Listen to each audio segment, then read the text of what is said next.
koncerts Mana tēvzeme. Tajā piedalīsies Jāzepa Mediņa, Rīgas pirmās mūzikas skolas zēnu koris un kultūras un tautas mākslas centra Ritums vīru koris Tēvzeme. Savukārt 7:00 Rīgas domā sāksies koncerts Aizvestajiem.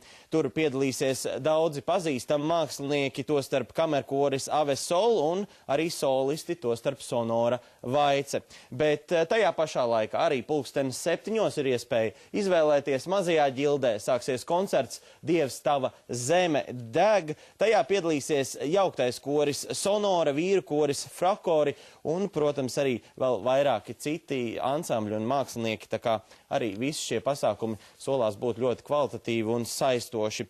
Bet 7:30 vakarā Svētās Ģertrūdes baznīcā notiks koncerts Gabriela Forē rekviems, un tur piedalīsies Latvijas Universitātes kamerkoris Dekoro un arī Latvijas Zvērinātu advokātu kolēģijas jauktais koris un arī vēl citi ansambļi. Līdz ar to pasākumi, no kuriem izvēlēties ir, un, protams, katram ir iespēja izvēlēties sev tuvāko. Protams, arī piemiņas pasākumi 25. marta deportācijām notiek visā Latvijā.